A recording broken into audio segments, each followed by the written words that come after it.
Hey there, it's Krystal Everdeen, and today I'm going to show you how to crochet this detailed halter top. And today's tutorial is actually in collaboration with Maya, another crocheter who also makes crochet tutorials on her channel.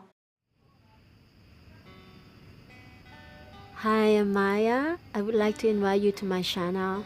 I make crochet tutorial from my original designs. I also offer the written pattern which cover from size XXS to XL. The pattern is very easy to follow. Even if you have never read the pattern before, you'll be able to understand it. So yeah, come by to my channel after this video and let's connect. See you later. Bye. As you can tell, Maya has a much more calming voice than me and also has a lot of really cool crochet designs, so after this video, if you could go check out her channel and show her some love, that would be awesome! Okay, so on to this tutorial. For this project, I am using size 4 yarn from Vanna's Choice and a size 5mm hook. So the first step is to grab the end of your yarn and make a slip knot, and once you make your slip knot, you're going to put your hook through that slip knot and chain a chain that is long enough to cover your torso, or at least the front parts of your ribs. And what I mean by that is basically the chain has to be long enough so when you put it against yourself, it covers from here to here. And there's no set amount of chains. Obviously, this is going to be different for everyone because everyone has a different body type. So however many chains you need to make to cover that portion of your body, that's how many you need to make. So after you're done making that chain, you're going to go back on that chain with a double crochet. And what a double crochet is yarn over through the stitch, yarn over, back through the stitch, and you're going to be left with 3 loops on your hook. So you're going to yarn over again and then go through 2 of those loops. Then you're going to yarn over again and go through the last 2 loops. Easy peasy lemon squeezy. So yarn over, through the stitch. I struggle a little bit sometimes putting my hook through the chain. So through the stitch, yarn over again, back through the stitch, yarn over, back through 2 loops, and yarn over, back through the last 2 loops. And if you are completely new to crochet or just need to brush up on your crochet skills, I do have a crocheting for beginners video that I will link in the description box below. And you can go ahead and watch that, learn from it, practice with it, and then come back to this tutorial or even try out some more beginner-friendly tutorials that I have. Totally up to you. But yeah, basically all you need to know for this project is how to double crochet and how to chain. So if you know those 2, then you're good. So what you're going to do is continue double crocheting until you reach the point where you want to start making that detailed design in the middle. And for me, all I really did was put it against myself and determine, okay, this section I want to remain solid, that way it can cover my breasts. And then right here in the middle, when I put it against myself, I'm looking at it, right here in the middle is where I want this detailed design to be. So I marked off where my last double crochet was going to be, and then I went ahead and double crocheted to that point, and then I chained 10, then skipped 10 stitches, went into this 11th one right here with a double crochet, and after I've made that initial double crochet, I just continued down that row with more double crochet until I reached the very end. So again, all the detailed part of this top is just really comprised of 10 chains right in the middle, and the first row is the most difficult because you need to make sure that both sides are even. And once you've determined that, then you're good because everything else is very repetitive and very easy. So it's just that first row that's a little complicated. So once you reach the end of the row, you're going to flip it over, chain 2, actually you didn't see my first one, but you're going to chain 2 and then continue down the row with more double crochet on top of the previous row of double crochet all the way until you reach the middle again. And once you reach the middle, you're just going to do the exact same thing. So for now, I'm chaining 2 at the end, right? And that's keeping the ends of the rows nice and square, as you normally would do for any other project. But once we want to start making that halter shape, that's when we're going to actually start doing something a little bit different in the end.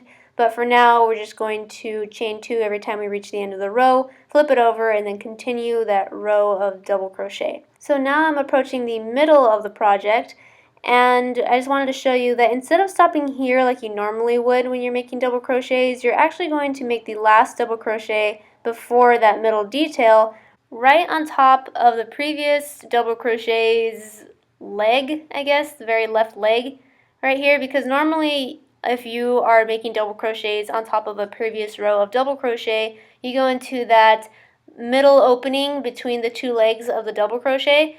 But for this case, you're going to want to go into the very left, or the very right in this case, stitch right here, and make a double crochet to attach it like so. That way the two legs of the double crochet are stacked on top of each other, and then you can just continue going into the middle part of the double crochet from then on. And I know this is a darker yarn and it's a little more difficult for you to see, but if you can see right here, the double crochets are stacked on top of each other when you are in the middle, but for every other double crochet besides those two, you make the next row of double crochet in the middle of the previous row of double crochet. Man, that sounds so confusing, but I hope you understand.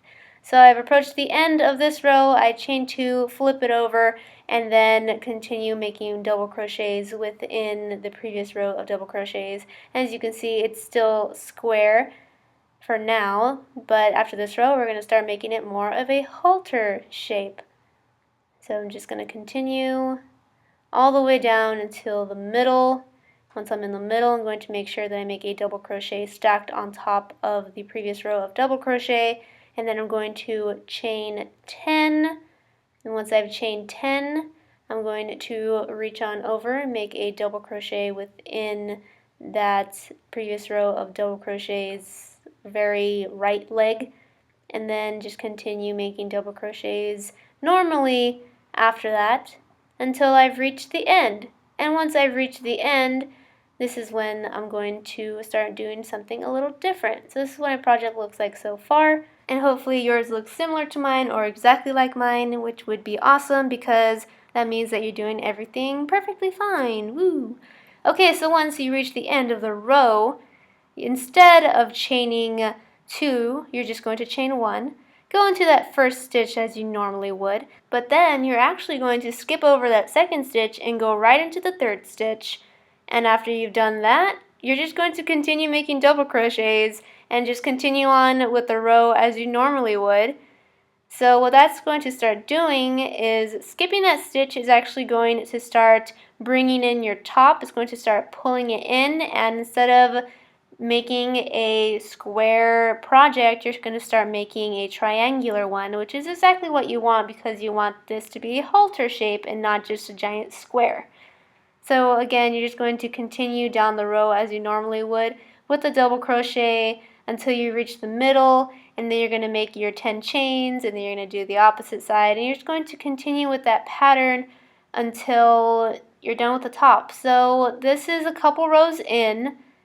You can see that this portion right here is the part where we kept it square with the 2 chains at the end of the row, and then once we started skipping, it slowly started coming in like this and making it more triangular, which is exactly what you want because again we want this halter shape. So again, the entire rest of the project is comprised of you double crocheting on one side, and then once you get to the middle, you're going to chain 10, reach on over to the other side, make the rest of the double crochets for that row, and once you reach the end of the row, you are always going to chain 1, flip it over, go into that first stitch as you normally would, but then you're going to skip over that second stitch, double crochet into that third stitch, and then continue double crocheting to the middle. Then you're going to chain 10 in the middle, reach on over to the opposite side, continue your double crochets to the end of that row, and then once you reach that row, you're going to do the exact same thing. You're going to chain 1, flip it over, and then go into the very first stitch with a double crochet, skip over that second stitch, and then continue with the rest of the row as you normally would. And that's all it really is until you reach the very top and you're satisfied when you put it against yourself, the length and the design of it. If it looks good, then that's when you know you're done. There's no set amount. Everyone has a different preference, a different body type. So just put it against your body as if you were going to wear it, And once you're happy with the way it looks, then that's when you know that you're done and ready to make the straps. The way that I make my straps is on the second to last row of the top. I make my first strap, which is comprised of about 150 chains, and the reason why I make so many chains is because this is going to serve as both the neck and the back strap, and the same strap that's going to make the small corset design, so it needs to be really long. And once I have completed that very long chain, I'm going to go down that chain using a slip stitch, and all a slip stitch is putting your hook through the stitch, yarning over, and then bringing it back through that last loop, and that's all slip stitch is. So once I have completed the entire chain of slip stitching, I'm going to do my last row of the top and then make my second strap. So I'm going to go all the way down to the top again, and then I'm just going to continue with double crocheting, and then once I reach the middle of the row, I am going to make my 10 chains, and then reach on over to the opposite side of the top, and then continue the rest of the row with double crochets. And then once I reach the very end of the row, I'm going to make my second strap comprised of the same number of chains as I did for the first strap, that way they can be nice and even. So 150 chains for me, and then however many for you. Of course, it's going to be different for everyone. You can just feel it out, guess, do some trial and error. There's no problem with that. So after you're done crocheting that, then you're completely done crocheting the top, and all you need to do is cut the yarn from the yarn ball and seal the project. But I'm not going to do that because I'm actually going to unravel this project and use the same yarn for another tutorial later on. So that's why the string is still attached, if you're wondering. Okay, so what you're going to do is determine which side you want to be the front and which side to be the back. And once you determine which side is the back, you're going to flip it over so the back faces you, and then you're going to grab the straps, bring it over to the opposite side of whatever strap it is, and you're going to attach it to about this portion of the top. I really can't explain it. You're going to attach it to the bottom part of the top, but one's higher than the other one, if that makes sense. Hopefully it does. So again, you're going to reach it over to the opposite side and then attach it to a higher stitch as opposed to the very bottom stitch, and then you're going to reach it over again to the opposite side, and then you're going to attach it to the bottom stitch. It should look something like this, and it's just a small corset design. I'm not even sure if I could even call it a corset design because it's so small, but it's like a crisscross design if anything. So after you've done that, then you are completely done with the top, and all you have to do is style it now. Woohoo! So I hope you enjoyed this video. If you did, please give it a big thumbs up, and also check out Maya's channel for more festival-inspired crochet top tutorials.